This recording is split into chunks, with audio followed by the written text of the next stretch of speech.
therefore, welcome to the library, my perceptive patrons, regular visitors, and of course, new guests. I am the recorder, and in this entry, we continue with the 6th of our explorations, covering the Age of Valor. This age would see the many attempts of the daemon Vainson to escape his confinement to once more conquer and rule Jam'mar. It would also see a series of heroes rise to counter these attempts, and how their choices, actions, successes, and failures would shape all that has come after. There are many events and points of interest that happened during this age, and I will not have the time to go over each in fine detail, as this is, as always, just an overview of these events. We will cover the most important events, of course, but even then, some will only get a brief mention. Many of these events will receive their own entries in the future, as interest and time dictate. So, if there is a topic that piques your interest, please, by all means, make your curiosity known, and I will ensure that it is addressed in a future entry. This is, as stated, the 6th of our entries exploring the Age of Valor, and if you have not reviewed the previous entries on the subject, I encourage you to do so now, even if I will now give an abbreviated recounting of the major points of our last discussion. In our last discussion, we covered how it came to pass that after reaping a mighty price from the invading Analar servants of the daemon Vainson, our heroes had escaped the self-destructing Sky City via an Analar gate, and found themselves on a planetoid, floating in the depths of interplanar space. We also covered how our heroes met with the residents and, in a sense, prisoners of this strange place, and how our heroes became aware that not all the Analar of importance were under the daemon's thrall. For these 6 Analar were of ancient providence, and were once the elder counselors for their people. They led the young Damascus to find the top for what they then crafted for the young psionic prodigy, the Staff of Temporis. We covered how, as the young man returned from whatever trials he had to overcome, he saw a raging battle between his families and his allies, and a grand Analar servant of the daemon, from the time of the reign, here to end the traitorous 6 before they could assist them. We also saw how the unforeseen intervention of Damascus easily turned the tide of the battle quite convincingly, with but the merest use of this temporal artifact, even before its incorporation with the staff it was to be set in shortly thereafter. With the 6 safe and the staff created, knowledge and advice given, our heroes next traveled to the site of the last stand of the elves of the noble house of Skychild. How, in the gravesite of these seers of elf kind, they found the slab of air, left here as a monument to the fallen house. Clearing the cloud cove of the squatters and monsters that had taken resident over the centuries, our heroes learned of the reason for this house's fall. How the seers had proclaimed that an elf bearing the name Skychild would be the end of the daemon. For this, every elf that had had any Skychild blood had been hunted into extinction by the daemon and his forces. Now, thousands of years after the last Skychild elf on Jam'mar had been slain in this very stronghold and final resting place of their kind, an elf named Skychild now stood to bring meaning to the end of their line. After being met by the Hand of the Nine Wings and his testing of Damastus's budding temporal abilities, we ended our entry with our heroes entering a rift to the plane of Temporis, or time, to be led towards their next objectives and challenges to be overcome before their final, inevitable encounter with Vainson.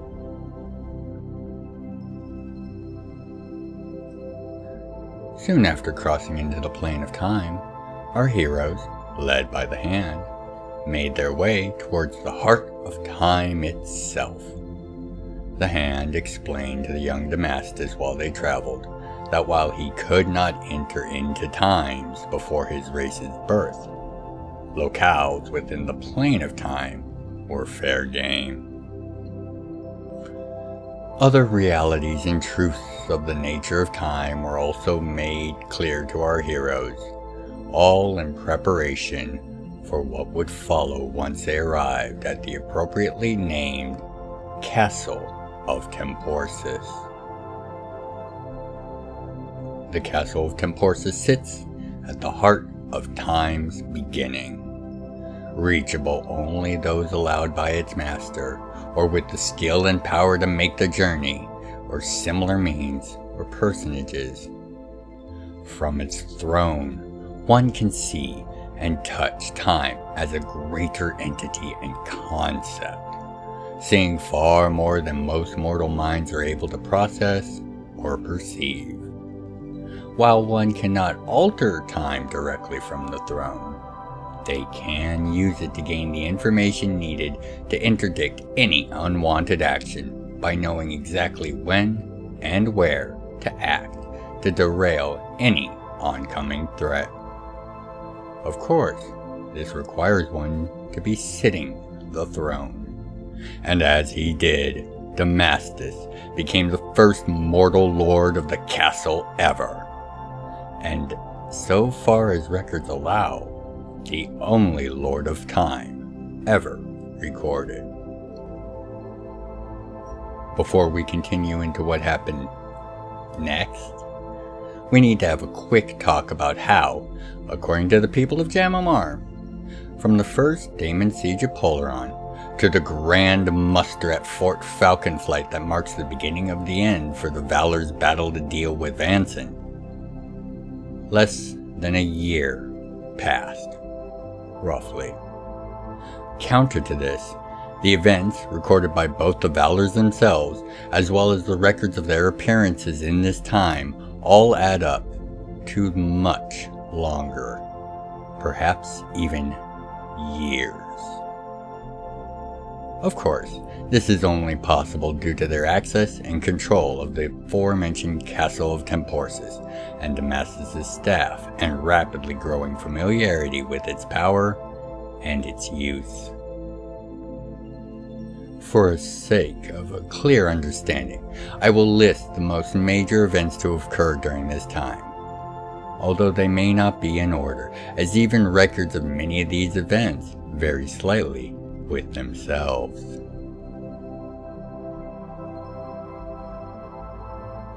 First among the noted actions was the call for the Grand Muster, where all able would send what forces they could to Fort Falconflight on the cursed continent of Fulgeria, for it was in the cursed swamp of that land in which the seal and prison for the daemon could be accessed, and due to the wanton chaos and darkness that leaked from that place, it was home to a massive number of monsters and other such creatures drawn by the dark and evil. Thus, a grand army to draw as many of these forces off to allow our heroes their opportunity to strike as deep into the shifting swamps as possible was required. Some of these calls came after our heroes swept in to save those under threat from Vainson's forces. Other times it'd be a natural disaster they were the heroes of. Floods, storms, or the like would be when our heroes arrived to aid the common and noble folk alike, while making sure the call was heard across, over, and under the world of Jam'mar. Reports from even the deeps of our heroes appearing and making the call after ending some threat from the underdeeps have been recorded. Most of those from the surface, and even some of those from the deep, though few, who were able and could do so without fear of leaving hearth and home undefended, answered the call, and by the time of the action, upwards of 36,000 men and women of all races and all creeds had assembled to face the demon's forces. Also, during this period, our heroes spent great lengths of time training and studying, doing all they could to prepare for the final battle. At the great forge hidden within the castle, its doors openable only by an agent of the Nine Wings, such as the Hand, our heroes would forge, refine, and temper the first weapons of their kind to be made since the Blade of Monroe itself. Weapons capable of killing even gods. Genevieve took a blade for this, Corin a set of spiked gauntlets, Trinity a dagger, and Damastus had his staff, thus no need for another weapon.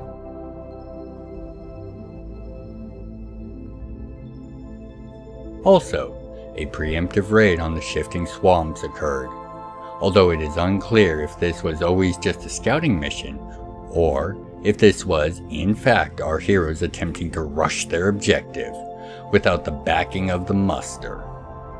Perhaps their failure in this is what resulted in the calling of the muster in the first place. We will never know. The presence of Damastus and his abilities to make things go the way he wants makes this difficult to tell. However, what did happen is that while striking deeply into the swamp, slaying and discovering the exact depth of the evil, chaos, and vile darkness that had taken root in this once great forest, was that they came across an island in the midst of a swamp. An island that was untouched by the darkness, with a modest but seemingly unpassable wall surrounding it. What they had found, and soon gained entry to by knocking on its great doors, was the library of Master Gryphon, of course. Yes, the very library from which these entries are researched and collated today. At this point, our heroes were greeted by the son of the great librarian and were introduced to the other children of the Keeper of Jam'mar's history. They were all very polite, and our heroes were somewhat lost as to what this place truly was and what force was awaiting them in the inner sanctum.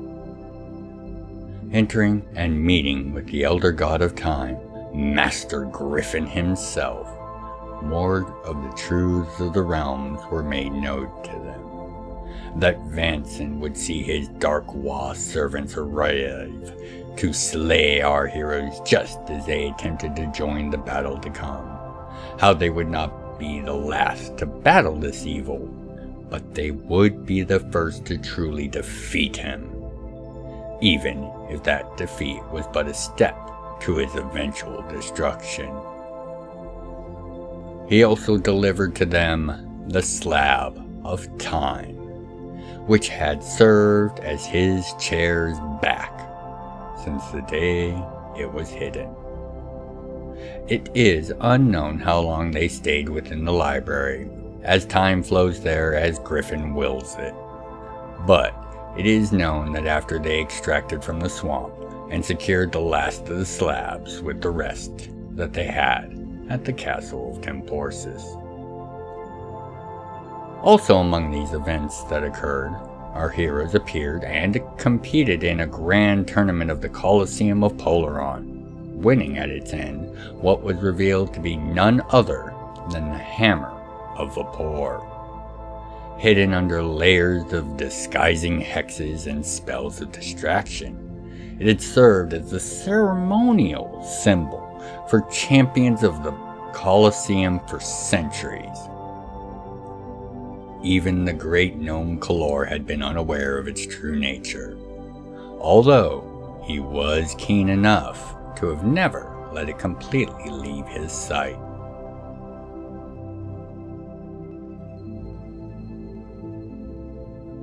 With all the slabs found, and the only remaining artifact being the Blade of Monroe, it is assumed that our heroes took a final respite before arriving on that fateful day to lead the beginning charge into the forces of the Daemon, who had not let the grand muster go unchallenged or met, drawing upon their own forces into a mighty and blightful mass of dark and evil. The battles of that day are still told today, of how the soon-to-be Valors charged from the front and cleaved great rents into the lines of the foe before disappearing behind those lines, intent on their true goal and calling. This respite is also assumed because of what is perhaps the strangest bit of this part of the tale. At some point during their preparations, Genevieve and Corin conceived and had a third child, a son who was named Micah Skychild. When our heroes arrived to lead the great assault, many were in shock to see not only that Genevieve was there, after having just had the child perhaps not even weeks earlier, but she had that very child in a papoose across her back. The papoose, of course, was ridiculously enchanted to protect, sustain, and care for the baby it held. But Genevieve still moved with the utmost care and fought to vanquish foes before they could even see the small little person looking over her shoulder. After they breached the lines and cut their way past them and into the reserves behind them, they once more found themselves in the shifting swamps. But with the artifacts at hand, they found the going much easier, and soon found the heart of the swamp, where lie formerly the Temple of the Dark Wa, now renamed the Temple of Monroe, where the godling of the same name spent his days training paladins of the Order of Monroe to go forth and fight the darkness and chaos. Also, this is where he kept those trespassers that thought sneaking onto the temple grounds or otherwise offending him was a good idea. And it is here that Genevieve, for the first time in decades, saw her dearest brother Seven. Enthralled by Monroe's power for the crime of having found this temple while on an ill-advised expedition into the swamps, his release was demanded almost before the god could question them as to who and why they were there. Presented with the artifacts in their possession, as well as Damascus making it clear that they would take however long it took to free his uncle, for he would not lose another that he could easily save, Monroe relented and freed Seven, who was not bitter at his imprisonment, but stayed outside the temple as he told his family, now rediscovered and many met for the first time, that this was their battle.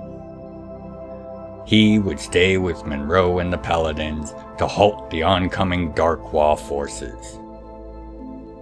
As our heroes made their way inside to face their destiny, the Dark Wall did indeed attempt to interfere, only to be halted by 7 Monroe and his men.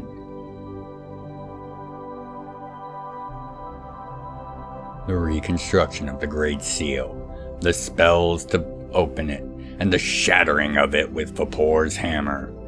All of this took time, and once completed, our heroes came face to face with the daemon. The first mortals to do so since the battle of the 3 great heroes. The battle was a fierce and near thing at times, but eventually our heroes managed to defeat the daemon, driving him from the now forever locked planar path that had once been the Great Seal, and escaping via Damascus's temporal power, whisking them out at the last possible micro moment. Vainson, weakened and wounded, would never be able to return to Jam'mR via the seal or its connection to the mortal realm. And as our heroes emerged from the swamp, it was clear that closing that path had dramatically weakened the daemon's grip on his thralls, as many went outright insane. Many more retreated and withdrew, still sensing their master lived, and another chance would come, just as this one had. With the withdrawal and rout of the daemon's forces occurring simultaneously all over the world of Jam'mR, it was clear that our heroes had won the day. Soon, they were brought before the 9 Wings himself, and made to be the Valors, the leaders of the mortal gods, whose area of responsibility was to see to the safety of Jam'mR and her peoples. This would, of course, mean the endless watch for any attempt of the daemon to return, and the response and ending of such attempts. Our heroes were also presented with Valor's Hall, which was quite modest in comparison to its form today, to serve as their divine home and plane. Of curious note to this was the declaration of the 9 Wings that all that had been present at the battle with the daemon would receive this reward, which included the young, softly sleeping and snoring baby Micah. With our heroes returned soon after to meet with family, friends, and allies on Jam'mR, they were shocked to find that shrines and temples to themselves were already under construction in many places around Jam'mR. This is, perhaps, when it was understood they had now entered a new age. The Age of Valor. While there are still many events that occurred during this age, as this was just the beginning, this is where we will close the book for now on our look at the Age of Valor. We will return and continue our examination of the age in future, but for variety's sake, we will move on for now.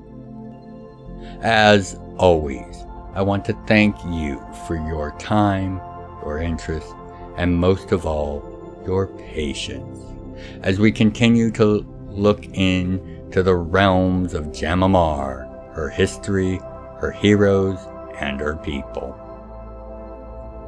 So, until you next make your way back to the library for your next entry, my regular visitors, perceptive patrons, and of course, my new guests, by the 9 and 4, be well, take care of yourselves and each other. If you'd like to contribute to the further exploration and explanation of the realms, please consider leaving a comment, a like, and sharing the video around. I read all the comments and make efforts to reply to each. Thank you for helping to grow the channel, and know I look forward to each and every one of your comments. Other methods of support can be found in the channel's description. Thank you for watching.